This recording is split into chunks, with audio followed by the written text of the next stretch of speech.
Yo, what is going on, Guardians, and welcome back to another Destiny 2 gameplay video.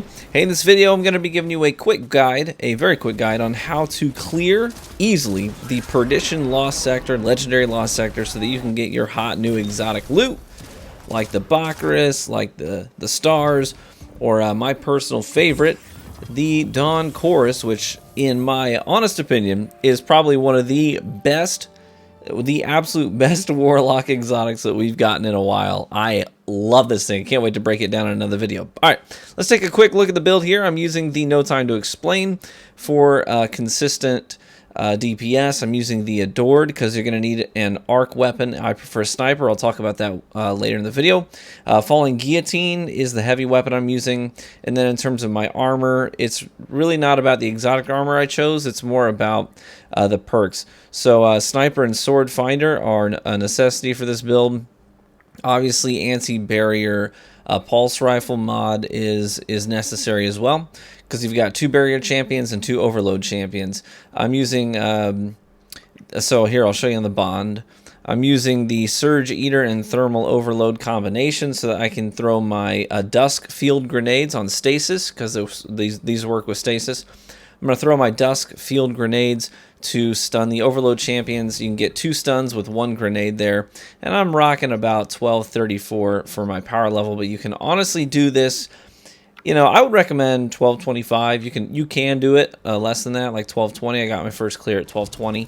I wouldn't recommend it. It's a little bit more of a challenge. You'd be spending your time more wisely going and leveling up first. Okay, so let's just break this down room by room and talk about the build and why it functions well in the Perdition Lost Sector. So in the very first section, what you have is this Hydra. The Hydra is going to be backpedaling for 3 different stages.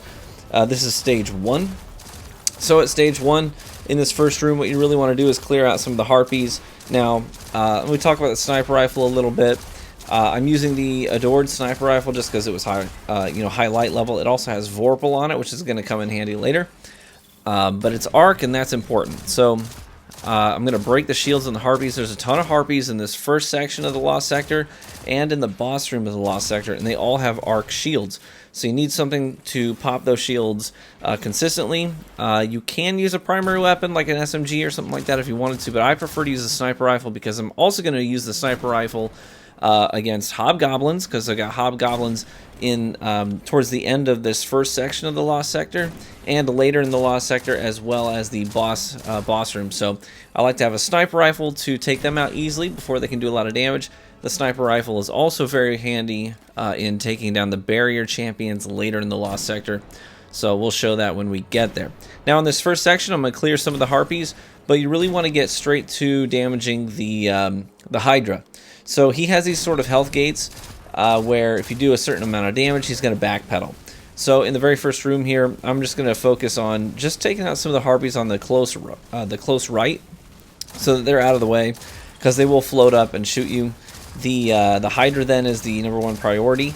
We want to do enough damage to him. You can use the anti-barrier pulse rifle just to shoot straight through his shield. This is why I like No Time to Explain, because it's going to just let me continue to do DPS. I don't have to worry about reloading the gun. I don't have to worry about his barriers, and that's really handy. So it's going to make him drop back pretty quickly. Then we can just clear up the Harpies and then move forward. So you're going to do this again, and you're going to have to deal with 1 Minotaur, just a standard Minotaur. Very, very simple. Kill some of the Harpies. The Minotaur tends to be pretty aggressive. Shoot him a couple times, it'll aggro him, he'll bum rush you. I just pull out the Guillotine, 3-peek at a corner here, wait for him to get close, bam, take him down, no problem. And then again, it's more ad clearing and doing some damage to the Hydra. Eventually, once you clear all the ads and you do enough damage to the Hydra, he's going to go ahead and move on to the next section of the Lost Sector. And at this point, you're going to get another wave. This next wave is going to have some snipers and some Harpies, but most importantly, it's going to have an Overload champion. And that's what you're going to need to focus on next, is that Overload champion. So clear the ads as best as you can. And again, the Overload Minotaur is pretty aggro, so as soon as you start shooting him, he's going to get pretty aggressive. Now, once he does start to bum rush, I tend to just use these. You got a bunch of these little pillars and boxes for cover here in the Braytech facility, and I just 3-peek him. I go ahead and throw the dust field grenade down early, so that as he steps into it, he starts taking damage, and he will kill you very, very quickly. So you don't want to peek before he gets stunned. Wait for him to get stunned. You can generally get 2 stuns off of 1 dusk field grenade. You can always throw down a second grenade after you get that first stun, and you get your grenade charge back for it, just to be safe. There's no harm in that. But just wail on him with the guillotine. You want to do finisher, do a finisher. If you've got a special finisher on to give you a certain type of ammo or whatever benefits, go ahead and do the finisher. Otherwise, just hack and slash until he's dead, and that's the best way to take care of him. Once he's done, you're going to move on to the second main portion of the Lost Sector. You're going to come up the steps, and you've got a lot of different things, a lot of different waves to deal with here. This is probably the most complex part of this whole Lost Sector. So we'll break it down for you very simply, wave by wave by wave. So this first wave is just going to have some goblins and fanatics. So you step up. You don't want to move too far forward. Okay, moving too far forward is going to force some spawns that you don't want yet, and aggro you more than you want to be aggroed. So go ahead and just do, primary damage, take out all the goblins and fanatics, as many as you can, until you get the attention of the second overload champion, the second overload minotaur. Once you aggro him, he's going to get aggressive. We're going to do the exact same thing. We're just going to backpedal, go all the way down the steps, and then hug some cover, bait him in, throw the grenade down early, wait for it to stun him, step out, hack and slash till he's dead. You've now taken down 2 of 4 champions. Okay, 2 out of 4 champions are dead. Big targets left on the table now are the Hydra and that you damaged earlier in the Lost Sector. You got the Hydra left, and you have the 2 barrier champions that you have to deal with as well. So once the Overload champion is dead, you're going to go to the top the steps again, and at this point your primary target is the Hydra. Once the Hydra goes down, again, I just use the anti-barrier rounds to shoot through his shields. Play it kind of cat and mouse. You don't want to give up too many revives, because you want to have you want to have good time, and B, you want to have enough revives left that you can get a little bit reckless in the boss room, and I'll talk about that in a bit. And so anyways, so play it safe until the Hydra's down. Once he's down, you have to deal with the 2 wyverns that spawn. So once the wyverns spawn, I'm actually going to go ahead and use my super here, because they can be a bit of a pain. They don't like to show their crit zones very well. They tend to just bum rush you. And even at 1234, they can one-hit kill you if you get too close to them and they land all those projectiles in a single shot. So you don't want that. I go ahead and pop my super, and then after I pop my super, I focus on the 2 wyverns, not any of the other ads. Don't worry about the ads. Focus on the 2 wyverns. If you can get them both down with 1 super, that's fantastic. If you can just get the close one down, that's totally fine as well. If you only take 1 down, you've got a couple of options here.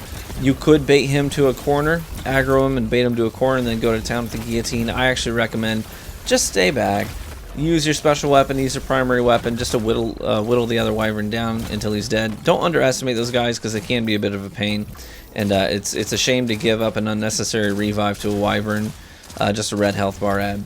So once the 2 wyverns are dead, you've got the Hydra dead, you got the wyverns dead, and now you only have to deal with these 2 barrier champions before moving on to the boss. And they can be a little bit tricky, because the one thing you really want to avoid is they take the same movement pattern, but they don't do it at the same time. But if you mess up a damage phase on one of these guys, then they will actually sync up their movement, and so they will both move side by side. And that makes it extremely friggin' difficult. Extremely friggin' difficult when they start to match each other's movements. It's real tough to take them down one at a time. So you really don't want to jack up your damage phase on these guys. What I do is I wait for them to get to the staircase. You don't have to. I mean, I've done it when they drop down from the top left as well, but it seems to be a little bit easier to deal with the first guy on the steps. And I'm actually going to use the sniper rifle primarily to get easy crits on him, to get his health down exactly where I want him to be when he pops his barrier. As soon as his barrier is up, just know that you got to pop that barrier with the pulse rifle, but he can actually return fire during that time. So try to do some strafe shooting and pop that barrier. Then as soon as he's stunned, you just ape forward. You've got enough revives here. It's not a big deal if the other champion kills you, as long as you get this kill. That's what's crucial. Ape forward. Make sure you do your heavy attack with the sword. You want to get him down as quickly as possible.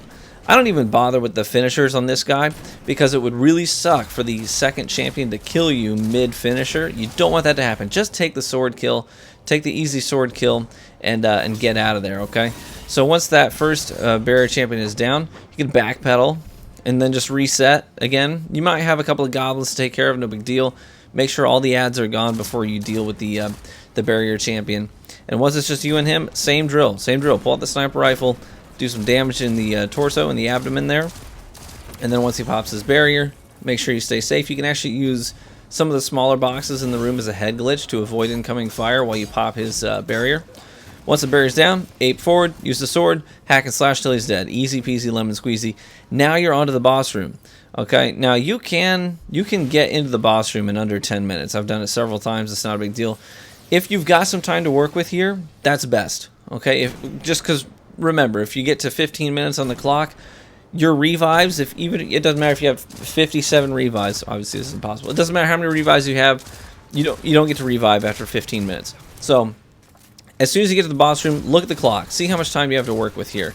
If you've got some wiggle room, you can be a little reckless. What I do is I just go straight to ad clearing. The ads will continuously spawn in this room, but they spawn in waves. So if you get the first wave completely taken care of and completely out of the way, that's perfect. You're going to have a short damage window where you can push forward on the boss. Use your super if you've got a super. But what I like to do after I clear all the ads, the first wave of ads, I take advantage of this opportunity to get a little bit aggressive with my sword. What I do is I use the my grenade and melee ability to ideally get him frozen in place just for a moment. He doesn't stay frozen very long, but it's all you need to get close and personal with a sword. Sometimes you can kill him before he kills you. You can just get him dead, get him killed, and then just open up the chest right then and there, no problem. But other times you'll take out 80% of his health, and he'll stomp you and you'll die. Hey, you know what? Big deal. You had revives to work with. You had time on the clock. You got a little aggressive and you took out almost all of his health. And then, if that's the case, if you die, you respawn on the steps, you clear out the second wave of ads, and the boss does not have a lot of health. This guy does not have a ton of health. It's no big deal. Use your primary, use your special, take him down, and then just clear the remaining ads and go get the chest and hope that you get the exotic. If you don't, rinse and repeat. And that's basically it, guys. It's really more approachable than people think it is. As long as you go in with a plan, as long as you know what to expect from each room, and your build is appropriate, you can clear this pretty easily. And I was to the point, I think it took me 6 clears. I want to say 6 clears to get my first Dawn Chorus drop. And, I got into a pretty good rhythm with it. So, anyways, best of luck to you guys in farming. I hope this guide was helpful. If it was, let me know by hitting the like button so I know, hey, we actually like some PvE content from UTV, and then I'll continue to do it. Most of my PvE content gets terrible viewership. It just gets swallowed up by the other PvE content creators. But hopefully this was helpful for somebody. I hope that it was. And best of luck in your farming efforts. And I hope to catch you out there in the Crucible or out on the tundra on Europa sometime. All right, bye-bye.